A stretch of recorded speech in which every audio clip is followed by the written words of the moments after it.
জুলাই সনদ বাস্তবায়নের সময়টাতে যে গণভোটের ব্যাপারটি বিবৃত হয়েছে, সেই গণভোটের প্রশ্ন, ধরন, দিনক্ষণ জাতির কাছে পরিষ্কার করতে হবে। জুলাই সনদের আইনগত ভিত্তি ও বৈধতা নিশ্চিত না করে এবং বাস্তবায়ন প্রক্রিয়া সম্পর্কে জাতিকে স্বচ্ছ ধারণা না দিয়েই গতকাল জুলাই সনদ স্বাক্ষর অনুষ্ঠান আয়োজন করেছে অন্তর্বর্তীকালীন সরকার। জুলাই সনদের কোনো আইনি ভিত্তি প্রদান না করা, জুলাই সনদ বাস্তবায়ন আদেশের খসড়া প্রকাশ না করা এবং সনদ বাস্তবায়ন পদ্ধতির পূর্ণাঙ্গ রূপরেখা জাতির সাথে উন্মোচন না করায় স্রেফ আনুষ্ঠানিকতার জন্য গতকাল জুলাই সনদের স্বাক্ষর থেকে বিরত থেকেছে জাতীয় নাগরিক পার্টি।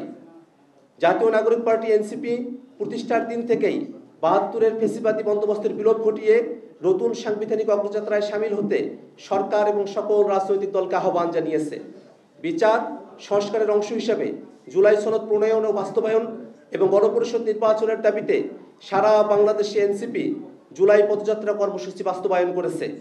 রাজধানী থেকে তৃণমূল পর্যন্ত বাংলাদেশের জনগণ এই দাবিতে এনসিপিকে দৃঢ় সমর্থন দিয়েছে। একই সাথে জাতীয় ঐক্যমত্য কমিশনেও রাষ্ট্রের কাঠামোগত সংস্কার প্রক্রিয়াকে ত্বরান্বিত করতে জোরালো ভূমিকা পালন করেছি আমরা। কিন্তু আমরা দেখেছি জুলাই সনদ বাস্তবায়ন পদ্ধতি সম্পর্কে জাতিকে ধোঁয়াশায় রাখা হয়েছে। জুলাই সনদে এর আইনি ভিত্তি হিসেবে জুলাই সনদ বাস্তবায়ন আদেশের কথা উল্লেখিত হয় নাই। আমরা বলেছি অভ্যুত্থান পরবর্তী যে কোনো বন্দোবস্তের নৈতিক ও আইনি ভিত্তি হতে হবে জুলাই অভ্যুত্থানে প্রকাশিত জনগণের সার্বভৌম ও গাঠনিক ক্ষমতা। কিন্তু দুর্ভাগ্যের বিষয়, জুলাই সনদে জনগণের সার্বভৌম ও গাঠনিক ক্ষমতা সম্পর্কিত মৌলিক সত্যের কোনো উল্লেখ নাই।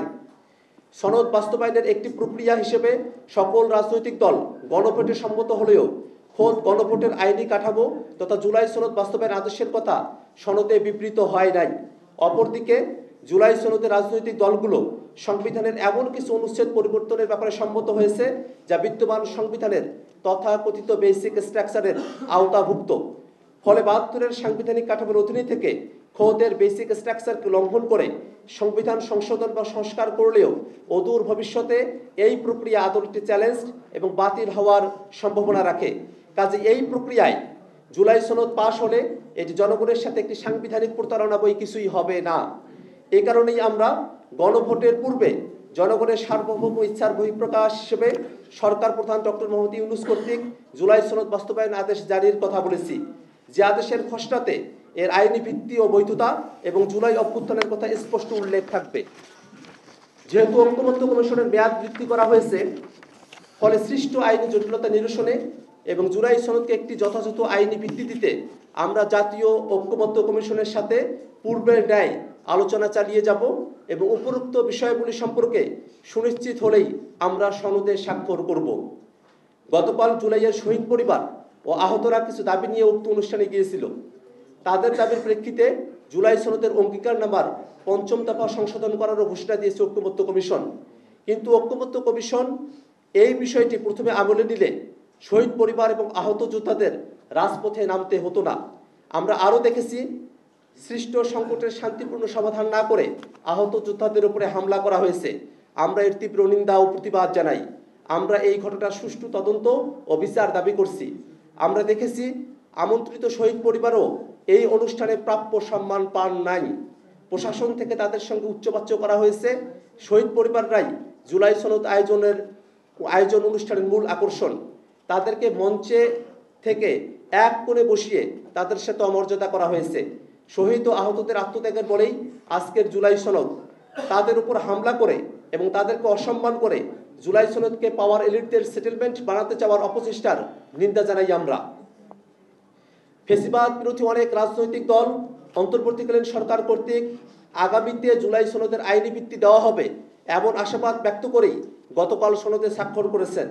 আমরা আশা করছি ঐক্যমত্য কমিশনে জুলাই সনদের আইনি ভিত্তি সংক্রান্ত আগামী কয়েকদিনের আলোচনায় আমাদের অবিচল লড়াইয়ে আমরা তাদেরকে জনগণের পাশে পাব।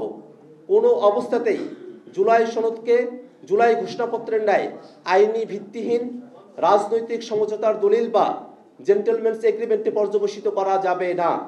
আমরা আশা করছি অন্তর্বর্তীকালীন সরকার জুলাই অভ্যুত্থানে প্রতিভাত জনগণের অভিপ্রায়কে ধারণ করে জুলাই সনদের আইনি ভিত্তি ও বাস্তবায়নে কার্যকর উদ্যোগ গ্রহণ করবে।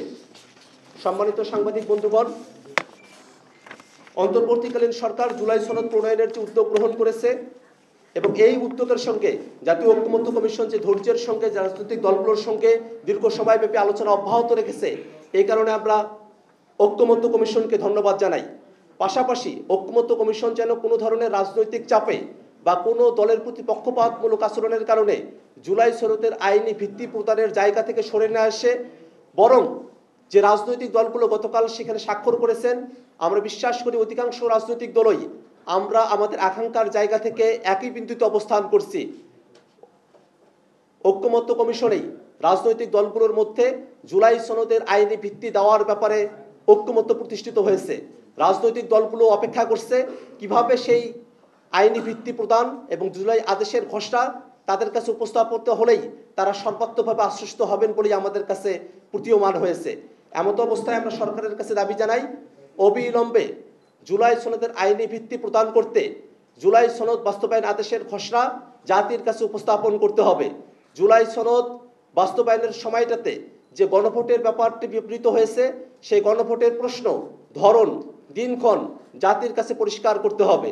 একই সাথে এই জুলাই সনদ সেটা যে জনগণের সার্বভৌম অভিপ্রায়ের অংশ হিসাবে মানুষের অভ্যুত্থানে অংশগ্রহণ করার সময়কালে যে সার্বভৌম অভিপ্রায়ের বহিঃপ্রকাশ ঘটিয়েছে তারই অংশ হিসেবে এটা প্রণীত হবে, সেটা আমাদের কাছে পরিষ্কার করতে হবে। আমরা একই সাথে দাবি জানাই যে জুলাই সনদ যে সংবিধানের মৌলিক কাঠামোগুলোতে পরিবর্তন সাধন করবে, সামনের সংসদকে যে গাঠনিক ক্ষমতা দেওয়া হবে, সেই গাঠনিক ক্ষমতার বলেই সামনে যে সংবিধান প্রণীত হবে সেই সংবিধানকে 2026-এর সংস্কারকৃত সংবিধান হিসেবে অভিহিত করতে হবে।